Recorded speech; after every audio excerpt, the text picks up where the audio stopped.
నమస్తే, welcome to our channel. నేను Girija. Right now మనతో పాటు ప్రణవానంద ప్రభుజీ ఉన్నారు. వారితో మాట్లాడే ప్రయత్నం చేద్దాం. ప్రభుజీ నమస్కారం. నమస్కారం.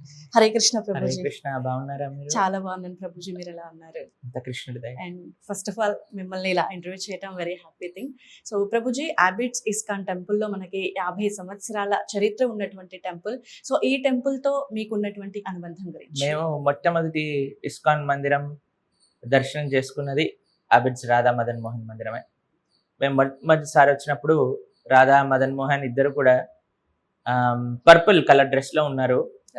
ఎంత అందంగా వారికి అలంకరణ చేశారు అని అంటే మాకు అనిపించింది ఎప్పుడు సమయం దొరికినా సరే మేము తప్పకుండా ఇక్కడికి రావాలి, స్వామి దర్శనం చేసుకోవాలి అని. అయితే మేము 6th స్టాండర్డ్లో ఉండుంటాం, 6th క్లాస్ చదువుతున్నాం అనమాట. అప్పుడు మాకు వీలున్నప్పుడల్లా ఇక్కడికి వచ్చేవాళ్ళం. ఇక్కడ ఒక డివోటీ ఉన్నారు, విశ్వకీర్తి ప్రభు అని. వారు కీర్తన చేస్తూ ఉండేవారు అనమాట. చాలా బాగా కీర్తన చేస్తారు, భగవంతుడి యొక్క నామస్మరణ ఎంతో భక్తితో ఎంతో శ్రద్ధగా. ఎవరున్నా లేకపోయినా వారు అక్కడ టైంకి వచ్చి కీర్తన చేస్తారు. వారి కీర్తన వింటూ ఉండేవాళ్ళం. స్వామి వారి యొక్క దర్శనము, స్వామి కీర్తన, స్వామి ప్రసాద్. అలానే ఇక్కడ భగవద్గీత భాగవత ప్రవచనాలు జరుగుతూ ఉంటే మేము వస్తూ ఉండేవాళ్ళం అనమాట. అప్పటి నుంచి ఇప్పటిదాకా అదే అనుబంధము, అదే కృప రాధా మదన్ మోహన్ మా పైన చూపిస్తారు.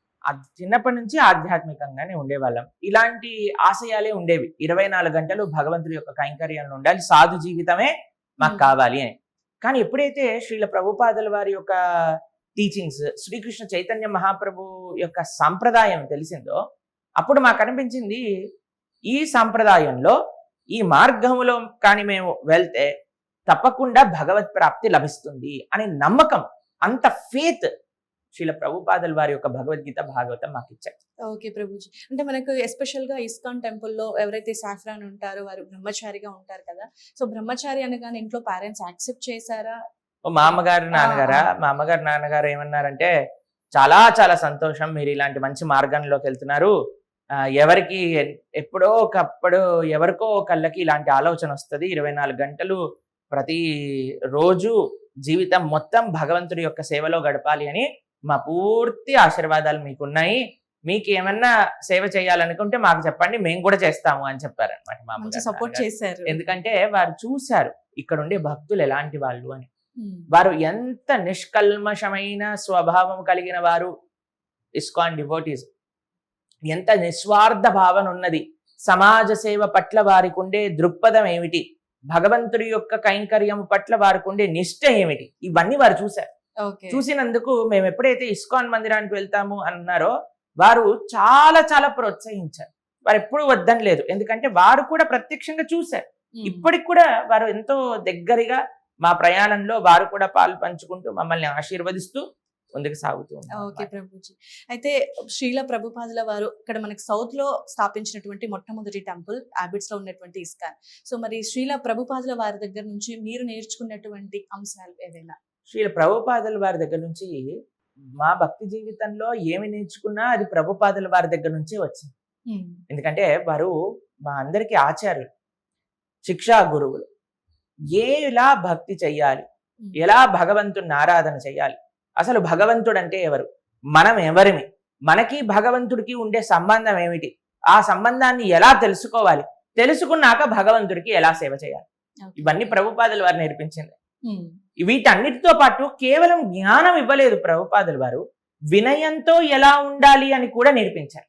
ఒకసారి ప్రభుపాదుల వారిని అడుగుతారు, మీరు ప్రపంచానికి మొత్తం గురువా అని అంటే ప్రభుపాదుల వారు అంటారు, మేము ప్రపంచానికి మొత్తం గురువులం కాదు, ప్రపంచంలో ఉండే వాళ్ళందరికీ సేవకులం మేము. అలాంటి వినయము అది నిజమైన భక్తి యొక్క స్వభావం. అలా మొత్తం 14 సార్లు ప్రపంచం అంతా 10 సంవత్సరాలలో తిరిగి 108 కృష్ణ మందిరాలు స్థాపించి 10,000 మంది శిష్యులకి దీక్షనిచ్చి ఇంత గొప్ప సేవ చేసినా సరే అందరికీ మేము సేవకులము అనే భావన ప్రభుపాదుల వారిలో ఉండింది. వారి యొక్క ఉదాహరణ, వారి యొక్క త్యాగము, వారి యొక్క నిష్ఠ, వారి యొక్క గురుభక్తి, వీటన్నిటిని చూసే మేము ఎంతో కొంత ఆ మార్గంలో వెళ్ళడానికి ప్రేరణగా శ్రీల ప్రభుపాదుల వారు నిలిచారు.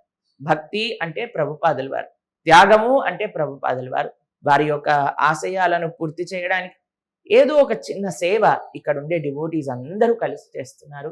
కానీ వారు ప్రపంచానికి అందించినది తీర్చుకునే విషయం కాదు. అంత గొప్ప అవకాశాన్ని, అంత గొప్ప అద్భుతమైన భగవత్ కృపని ప్రపంచం మొత్తం అందించారు. ఆ కృప భాగ్యనగరం వాసుల పైన కూడా ఇస్కాన్ అబిడ్స్ రూపంలో మనకి దర్శనమిస్తూ ఉన్నది. లేకపోతే చెప్పండి, ఎక్కడ ప్రభుపాదుల వారు అమెరికాలో ఉండేవారు, అక్కడి నుంచి ఇక్కడికి వచ్చి ఇక్కడ స్థాపన చేసి ఆలయం కట్టి విగ్రహ ప్రతిష్ఠ చేసి ఇంతమంది భక్తులను పంపించారు. కాబట్టి అదంతా శ్రీ ప్రభుపాదుల వారి యొక్క శ్రేయస్సు. ప్రభుజీ, అంటే మీరు ఎంటర్ అయినప్పుడు ఇస్కాన్ లోకి ఇక్కడ ఉండేటువంటి నామస్మరణ కావచ్చు, జపం చేయాలి అని చెప్పడం కావచ్చు, భగవద్గీత శ్లోకాలు నేర్చుకోవటం కావచ్చు, సో కంప్లీట్ గా ఆధ్యాత్మిక భావన ఉన్నా సరే భగవద్గీత చదవటం, నేర్చుకోవటము, శ్లోకాలు అలవోకగా చెప్పటం అనేది అంత ఈజీ కాదు. సో నేర్చుకునే క్రమంలో మీరు ఏమైనా స్ట్రగ్లింగ్ ఫేస్ చేశారా, ఇబ్బందిగా ఫీల్ అయిన నాకు సందర్భం ఎప్పుడు ఉందా? నచ్చేది శ్రీ ప్రభుపాదుల వారి పుస్తకాలు చదవటం, Okay. శ్లోకాలు నేర్చుకోవటం. మా గురువు గారి దగ్గర అధ్యయనం చేసినప్పుడు ఎందుకంటే ఆధ్యాత్మిక భావన పెరగటం ఎలా, భగవంతుని తెలుసుకోవటం ఎలా. మీరు చూడండి, ఇప్పుడు ఎవరి గురించి అయినా తెలుసుకోవాలి అనుకో, సపోజ్ ప్రణవానంద దాస్ ఇంటర్వ్యూ చేయడానికి వెళ్తున్నాం, వారి గురించి తెలుసుకోవాలి అని అంటే ఏం చేస్తారు మీరు? గూగుల్లో ప్రణవానంద దాస్ అని నొక్కితే pranavanandadaas.com అని వస్తుంది. దాన్ని ప్రెస్ చేస్తే దాంట్లో అబౌట్ అనే దాంట్లో అంత ఇన్ఫర్మేషన్ ఉంటుంది. లేదా యూట్యూబ్ లో పెడితే యూట్యూబ్ ఛానల్స్, ఇన్స్టాగ్రామ్ లో పెడితే ఇన్స్టాగ్రామ్ ఛానల్స్, ఫేస్బుక్ లో పెడితే ఫేస్బుక్ ఛానల్స్, వాట్సాప్ లో పెడితే వాట్సాప్ ఛానల్స్. ఇప్పుడు కృష్ణుడికి ఇన్స్టాగ్రామ్ ఉందా, ఫేస్బుక్ ఉందా, వాట్సాప్ ఉందా, లేదా వెబ్సైట్ ఉందా అని అంటే లేదు. కానీ ఉన్నాయి. ఎక్కడున్నాయి? గీతా భాగవతాదులే భగవంతుడికి వెబ్సైట్, ఇన్స్టాగ్రామ్, ఫేస్బుక్, లింక్డ్ఇన్ అంతా కూడా. కాబట్టి ఆ శాస్త్రములను అధ్యయనం చేసినప్పుడే మనం భగవంతుడి యొక్క తత్వం ఏంటో తెలుసుకోవచ్చు. ఇప్పుడు మొత్తం ఆధ్యాత్మిక ప్రయాణము భగవంతుడు ఎవరు అని తెలుసుకోవడానికి చేస్తున్న ప్రయాణం అయితే శాస్త్రాధ్యయనం అందులో అత్యంత ముఖ్యమైన భాగం. కాబట్టి మనము భగవద్గీత చదువుకోకుండా, భాగవతం చదువుకోకుండా, రామాయణ, మహాభారతం ఇత్యాది గ్రంథాలు చదవకుండా భగవంతుణ్ణి తెలుసుకోవటము అనేది అంత సాధ్యమైన విషయం కాదు. అది కూడా శాస్త్రం ఎట్లా చదవాలి? మనంతట మనం చదివినా అర్థం చేయాలి. ఇప్పుడు చూడండి, మీరు ఏదైనా షాప్కి వెళ్ళారనుకోండి, ఏ క్లాస్ అంటే ఆ క్లాస్ టెక్స్ట్ బుక్స్ వస్తాయి. ఇంట్లో కూర్చొని ఒక పిల్లవాడు నేను మొత్తం టెక్స్ట్ బుక్ చదివేసి నేనే ఎగ్జామ్ రాసేస్తాను అని అంటే క్వాలిఫికేషన్ అయిపోతుందా? ఆ స్టడీ ఈజీయా?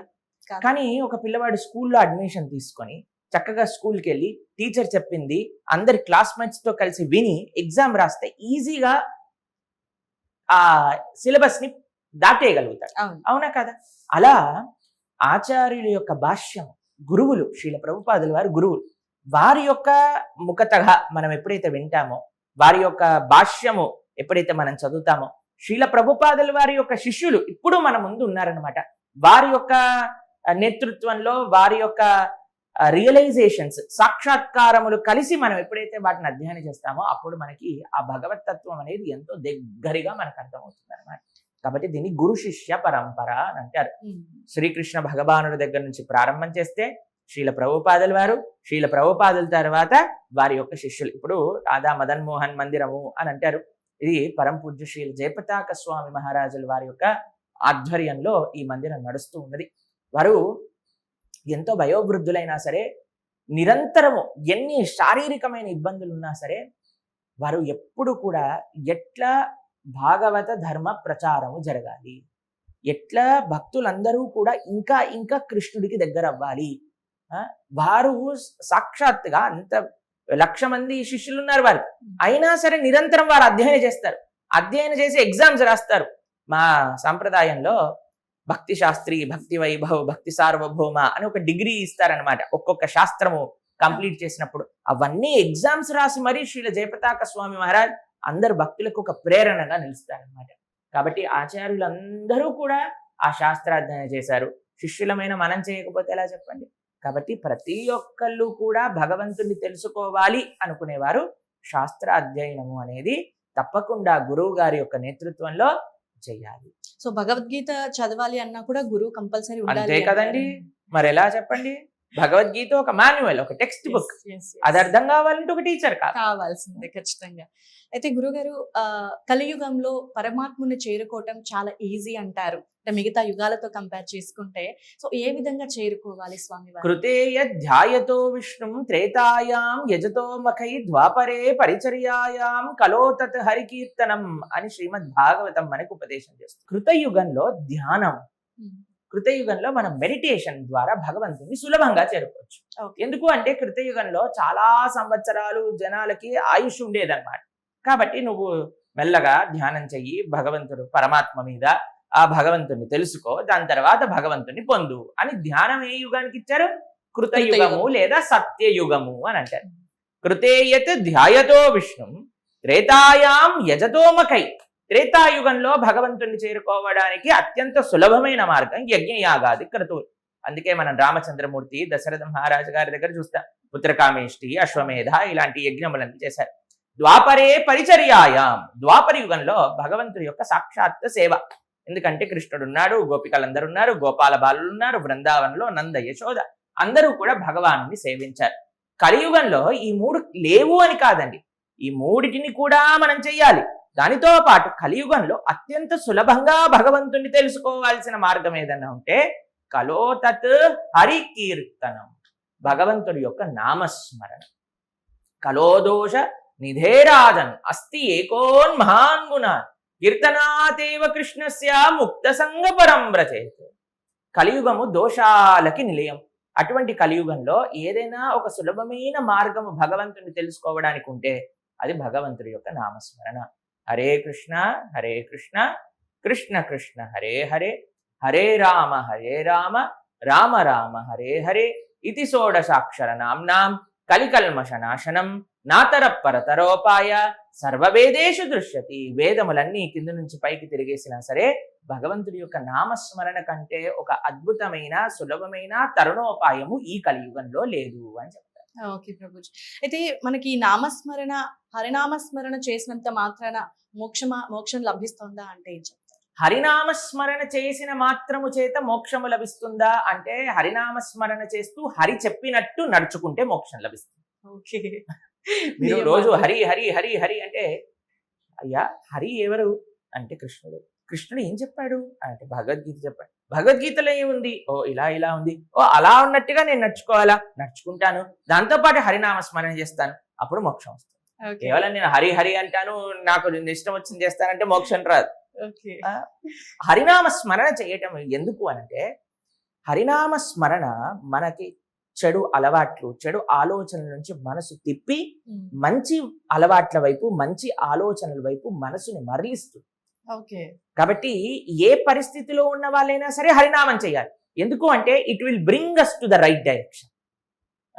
కాబట్టి మెల్లగా హరినామం ప్రారంభం చేస్తే మనకు మంచి ధార్మికమైన మార్గంలోకి తీసుకెళ్ళి ఆ ధార్మిక మార్గంలో నడవడానికి కావాల్సిన ధైర్యము, నిష్ట కూడా మనకు కలిగించి భగవంతుని దగ్గరికి చేరుస్తుంది. కాబట్టి హరినామమే తరుణోపాయము అన్న దాంట్లో ఎటువంటి సందేహం. అంటే హరినామం ఒక్కటే చేయాలి అంటారా? వేరే ఏ ఇతర నామం చేసినా మోక్ష మార్గం కావచ్చు, భగవంతుడి సాక్షాత్కారం కావచ్చు కలగదు అని అంటారా? భాగవత, రామాయణ ఇత్యాది గ్రంథముల ప్రకారముగా మీకు ఇందాక ఒక శ్లోకం చెప్పాను, భాగవత అంతర్గత శ్లోకం అది. కలోదోష నిధేరాజ, కలియుగంలో చాలా దోషాలు ఉన్నాయి. అస్తీకోన్ మహాన్ గుణాన్, ఒక చాలా గొప్ప మంచి గుణం ఉన్నది. ఏంటి? ఎవరు చెప్తున్నారు? ఇది మనం చెప్తున్న మాట కాదు, వేదవ్యాసుల వారు సాక్షాత్తుగా. వేదవ్యాసుల వారు తెలుసు కదా మీకు, సాక్షాత్తుగా నారాయణుడే. వ్యాసాయ విష్ణురూపాయ వ్యాసరూపాయ విష్ణవే నమో వైబ్రహ్మనిదయే వాసిష్ఠాయ నమో నమః. వేదవ్యాసుల వారు రచించిన శ్రీమద్ భాగవత మహాపురాణంలో కలోదోష నిధేరాజన్ అస్తీకోన్ మహాన్ గుణాన్ కీర్తనాత్ ఏవ కృష్ణస్య, భగవంతుడి యొక్క, కృష్ణుడి యొక్క నామాన్ని చెప్పటం చేత ముక్త సంగ, ఈ యొక్క భౌతికమైన సంసారాన్ని విడిచిపెట్టి పరం వ్రజేత్ అంటే పరమైన లోకానికి వెళ్తాడు, అంటే ముక్తిని పొందుతాడు, భగవంతుడి యొక్క నిత్య కైంకర్యములోకి అవకాశం వస్తుంది, ఆ వైకుంఠాన్ని చేరుతారు అనేది వేదవ్యాసుల వారు మనకు అనుగ్రహించింది. ఇప్పుడు చూడండి, ఇది ఒక్కటేనా మార్గము అనంటే వ్యాసుల వారు ఇచ్చిన మార్గాన్ని అనుసరిస్తాం మనం. ఇప్పుడు చూడండి, సనాతన ధర్మాన్ని అనుసరించే వాళ్ళు ఎవరు అనంటే వేదవ్యాసుల వారి యొక్క శాస్త్రము పైన అత్యంత నమ్మకం ఉండి మన ఆచార్యులు ఇచ్చిన పరంపరాగతంగా వారి యొక్క శాస్త్రములను అధ్యయనం చేస్తూ భగవంతుడి యొక్క భక్తి మార్గంలో నడిచేవారు వైదికులు లేదా సనాతన ధర్మానికి చెందినవారు. కాబట్టి ఇది మన ఒపీనియన్ కాదండి, వేదవ్యాసుల వారి ఒపీనియన్, ఆచార్యుల యొక్క ప్రస్తావన. ఓకే. అయితే ప్రభుజీ చాలా మంది ఈ మధ్య కాలంలో అంటే యూత్ ఎస్పెషల్ గా యువకులు చాలా మంది ఇస్కాన్ వైపు మరలటం, భక్తి చేయటం, నామస్మరణ చేయటం, జపం చేయటం ఇవన్నీ చూస్తున్నాం. సో అంటే మరింత మంది ఇంకా రావాలి అని అంటే కనుక మీ సైడ్ మీరు చెప్పేటువంటి సజెషన్ ఏంటి? ఎందుకు వస్తున్నారు యువత అంటే అన్ని ట్రై చేసి ఎక్కడ ఆనందం దొరకక లాస్ట్ కి ఇస్కాన్ టెంపుల్లో ఆనందాన్ని పొందుతున్నారు. ఎందుకు అనంటే ఆనందం అనేది భగవంతుడి దగ్గర ఉన్నది. భగవంతుడే ఆనందము, ఆనందము భగవంతుడి దగ్గర ఉన్నది. ఒక చేప నీటి నుంచి బయటకు వచ్చేసాక మీరు ఏ ఆనందం ఇచ్చినా దానికి పట్టదు. ఏం వెళ్ళాలి? నీళ్ళల్లోకి వెళ్ళిపోవాలి. అలా మనందరం జీవులం. జీవుడి యొక్క స్వరూపం భగవంతుడి దగ్గర ఉండటం. మనం భగవంతుడిని వదిలేసి ఎక్కడికి వెళ్ళినా సరే ఆనందం అనేది మనం లభించదు. కానీ మళ్ళీ భగవంతుడి వైపు తిరిగినప్పుడు, భగవంతుడి దగ్గరికి వచ్చినప్పుడు మళ్ళీ ఆనందాన్ని పొందుతారు. అది యువతీ యువకులన్నీ కూడా ప్రపంచం అంతా చూసి ఆలయానికి వచ్చి రాధామదన్ మోహన్లు చూసి భగవద్గీత భాగవతాది ప్రవచనములు విని వారు ఆనందాన్ని పొంది ఆ ఆనందంలోనే శాశ్వతంగా ఉండాలి అని వారు నిశ్చయం చేసుకొని భక్తి మార్గంలో ముందుకు నడుస్తున్నారు. మిగతా యువతంతా కూడా ఇదే పని చేయండి. అయితే ప్రభుజీ కొంతమంది ఏంటంటే అబ్బాయిలు ఇస్కాన్కి వచ్చిన తర్వాత భక్తి చేసిన తర్వాత వాళ్ళకి అనిపిస్తున్నటువంటి ఆలోచన ఏంటంటే బ్రహ్మచారిగా ఉండిపోవాలి అని. బట్ వాళ్ళ థాట్ అది ఉంది, ఇంట్లో పేరెంట్స్ యాక్సెప్ట్ చేయని వాళ్ళు కూడా ఉండి ఉంటారు. సో అలాంటి వాళ్ళ కోసం మీరేం చెప్తారు? బ్రహ్మచారి అవ్వాలి అని నియమం ఏం లేదు. బ్రహ్మచారి ఇస్కాన్ లో చాలా మంది అంటారు ఇస్కాన్ మిమ్మల్ని బ్రహ్మచారి చేసిందా అంటే, మాకు ఇస్కాన్కి వచ్చినప్పటి నుంచి ఇప్పటిదాకా ఎవరు మమ్మల్ని బ్రహ్మచారి అవ్వమని చెప్పలేదు. సొంత ఆలోచన, మా ఆలోచన అంతర్గతంగా, మా యొక్క స్వభావము అంతర్గతంగా మేము తప్పకుండా బ్రహ్మచారి మార్గంలోనే, వైరాగ్య మార్గంలోనే ఉండాలి అని నిశ్చయించుకున్నాం. ఎవరు ఇస్కాన్ టెంపుల్లో మిమ్మల్ని బ్రహ్మచారి చేయరు. నిజంగా చెప్పాలంటే బ్రహ్మచారి అవ్వద్దని చెప్తారు. ఎందుకు అని అంటే అంత సులభం కాదు బ్రహ్మచారి. చాలా కఠినమైన జీవనం. ఏ రోజు ఎక్కడ ఉంటారో తెలియదు, ఏ రోజు నిరంతరం 24 గంటలు అందరికీ అవైలబుల్ గా ఉండాలి. ఇప్పుడు మేము కార్యక్రమంలో ఉన్నారు, ఇంటర్వ్యూ అనగానే పరిగెత్తుకుని బయటికి రావాలి. మళ్ళీ ఏదైనా కార్యక్రమం అంటే అక్కడికి వెళ్ళాలి, రేపు ప్రొద్దున ఇక్కడ రమ్మంటే అక్కడికి వెళ్ళాలి. రకరకాల వ్యక్తులు, రకరకాల ఎప్పుడు ఎక్స్పెక్టేషన్స్ తో నిండిపోయి ఉంటుంది. అంత ఎక్కడ ఏ రోజు ఎక్కడ ఉంటామో, ఏ ప్రదేశంలో పడుకుంటామో, ఏ ఆహారం తింటామో, ఎవరు వచ్చి ఏం చేస్తారో ఏమీ తెలియదు. పూర్తిగా భగవంతుడి పైన నిర్భరం అయ్యి జీవనం జీవించాలన్నమాట. కాబట్టి అది అందరికీ సులభమైన విషయం కాదు. నేను చూస్తాను చాలా మంది అనుకుంటారు ఓ ఇస్కాన్ అంటే అందరు బ్రహ్మచారులు చేసేస్తారు. అస్సలు కాదు. మీకు ఆ విషయం చెప్తే ఆశ్చర్యపోతారు. మొత్తం ఇస్కాన్ లో ఎంతమంది బ్రహ్మచారులు ఉంటారు అంటే 0.5% బ్రహ్మచారు, మిగతా వాళ్ళందరూ గృహస్థ భక్తులు. ఇది ఒక అపోహ ఉన్నది అందరిలో. ఇప్పుడు మీ ఇంటర్వ్యూ కోఆర్డినేట్ చేశారు మన ప్రభుజీ, ఆయన గృహస్థ, మమ్మల్ని కూర్చోబెట్టి ఇక్కడ ఇంటర్వ్యూ చేస్తున్నారు. కాబట్టి వారు వారి యొక్క భౌతికమైన జీవనాన్ని చక్కగా వారి యొక్క బాధ్యతలన్నింటినీ కూడా చేస్తూ దాంతోపాటు ఈ కృష్ణుడి యొక్క సేవ చేస్తున్నారు. ఇక్కడ చూడండి, మీరు మందిరంలో కిందికి వెళ్ళి చూడండి, ఎంతమంది కాషాయ వస్త్రం కట్టుకున్న వాళ్ళు ఉన్నారు? పట్టుమని ఒక 50 మంది ఉంటారు. కానీ ఈ 10,000 మంది గృహస్థు. కాబట్టి ఎవరిని బలవంతంగా బ్రహ్మచారి చేయలేరు, అలాని బలవంతంగా గృహస్థుని కూడా చేయలేరు. Depends on their nature. వారికి ఏమి ఆశయం ఉంది, వారి పూర్వజన్మ సుకృతి, వారి పూర్వజన్మ వాసనలు, వారి యొక్క స్వభావం, భగవంతుడి యొక్క కృప, వారికి భగవద్ధర్మ ప్రచారం పైన ఉండే నిష్ఠ, వీటన్నిటిపైన నిర్భరమై ఉంటుంది. కాబట్టి ఎవరు చెప్పారని బ్రహ్మచారి అవ్వలేము, ఎవరు బలవంతం చేశారని గృహస్థ అవ్వలేము. మనం తెలుసుకోవాలి ఏ విధంగా నేను బెస్ట్ భగవంతుడికి సర్వీస్ చేయగలను. ప్రభుజీ, శ్రీకృష్ణుడికి భక్తుడిగా మారాలి అని అంటే ఉన్నపలంగా టెంపుల్కి రావటము, ఇన్నేళ్లుగా ఉన్నా సరే టెంపుల్కి రావాలంటే కూడా ఒక సమయం పడుతుంది. దేవుణ్ణి చూడడం కానీ, ఆరాధించడం కానీ ఇవన్నీ జరుగుతూ ఉంటాయి. కానీ ఇవన్నీ జరిగినప్పుడు శ్రీకృష్ణుడు మాత్రమే సెలెక్ట్ చేసుకోగలిగితేనే భక్తుడు అవుతారు అని అంటారు. ఇది వాస్తవమే? ఇప్పుడు ఒక సినిమా రిలీజ్ అయింది అనుకోండి, ఆ సినిమాలో ఉండే హీరో హీరోయిన్ సెలెక్ట్ చేసుకుంటేనే మనం సినిమాకి వెళ్తామా? మనంతటా మనం డబ్బులు కట్టి సినిమాకి వెళ్ళట్లేదా? వెళ్తాం. అట్లా భగవంతుడి దగ్గరకు వచ్చేసరికి శ్రీకృష్ణుడు ఎప్పుడు నన్ను సెలెక్ట్ చేసుకుంటాడు అప్పుడే నేను వెళ్తాను ఆలయానికి అని అంటారు. ఇది జస్ట్ ఎన్ ఎక్స్క్యూజ్. ఓకే. ఎలా అయితే నువ్వు సినిమాకి నీ అంతటా నువ్వు ప్రోత్సాహం తీసుకొని నీ అంతట నువ్వు దృక్పథంగా నీ డబ్బులు నువ్వు ఖర్చు పెట్టి ఎలా అయితే వెళ్తున్నావో అలానే మందిరానికి రా. వచ్చినప్పుడు అప్పుడు మీకు తెలుస్తుంది, ఓహో స్వామి ఎంత బాగుంటారా, ఇంత సమయం నేను వృధా చేశానా, ఎక్కడెక్కడో నేను ఎన్నెన్నో ఆనందాలు పొందడానికి ప్రయత్నించాను కదా, ఓహో ఇక్కడ మనశ్శాంతి ఉన్నది. మందిరము అనంటే మనశ్శాంతిని ఇచ్చేది, మనసుని బాగు చేసేది. ఎలా అయితే ఒక హాస్పిటల్ శరీరాన్ని బాగు చేస్తుందో మందిరం మనసుని బాగు చేస్తుంది.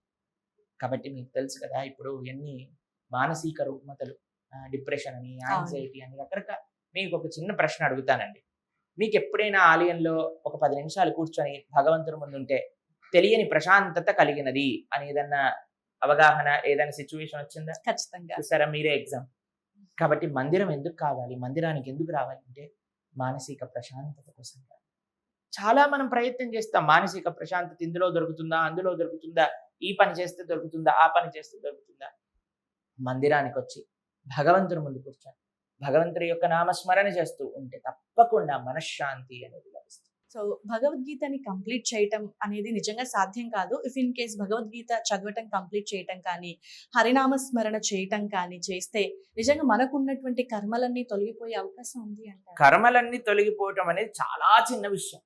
ఓకే. భగవద్గీత కానీ పూర్తిగా ఆచార్యులు చెప్పిన విధంగా విని నేర్చుకొని చదువుకుంటే కర్మలు తొలగిపోవటం అనేది ఒక సైడ్ ఎఫెక్ట్. మెయిన్ ఏంటో తెలుసా, 2 విషయాలు. మళ్ళీ పాపము చేసే ప్రవృత్తి మొత్తం పోతుంది. పాపము పోవటం పెద్ద విషయం కాదండి. ఇప్పుడు చూడండి, ఈ ధోతి ఇంకా ఈ ఉత్తరీయాన్ని మంచిగా వాష్ చేసి ఉతికేసి ఆరేసి మాకు ఇచ్చారనుకోండి, నేను ఇలా వేసుకొని దీన్ని ఇలా కాపాడుకుంటే చాలా బాగుంటుంది. అంతేకాని దీనిపైన దుమ్ము ధూళి బుడద వేసేసుకున్నాం అనుకోండి, ఎంతసేపు చెప్పండి దీన్ని పాడు చేసుకోవటం. క్లీన్ చేయటం గొప్ప విషయం కాదు, దాన్ని మెయింటైన్ చేయటం గొప్ప విషయం. కర్మ పాపము పుణ్యము పోవటం గొప్ప విషయం కాదు, మళ్ళీ పాపము చేయకుండా ఉండటం గొప్ప విషయం. భగవద్గీత చదివితే, భగవంతుడి యొక్క నామస్మరణ చేస్తే పాప ప్రవృత్తి అనేది తొలగిపోతుంది. మళ్ళీ the tendency to commit sin అది తొలగిపోతుంది. అదే కదండి కావాల్సింది. లేకపోతే ఉత్తరీయాన్ని బురద జల్లేసుకున్నట్టు 2 నిమిషాలలో మళ్ళీ పాపం చేసేస్తాం. కాబట్టి భగవంతుడి యొక్క నామస్మరణ, భగవంతుడి యొక్క శాస్త్ర అధ్యయన, భగవంతుడి యొక్క భక్తి, సమాజానికి నిస్వార్థమైన సేవ చేసినప్పుడు మన మనసులో ఉండే కల్మషములన్నీ కూడా దూరం అవుతాయి. హరే కృష్ణ. హరే కృష్ణ ప్రభుజీ. మీ ప్రేక్షకులందరికీ కూడా రాధా మదన్ మోహన్ యొక్క పరిపూర్ణ కృపాకటాక్షం ఉండాలని ఆ స్వామి యొక్క శ్రీచరణాలకు ప్రార్థన చేస్తున్నా.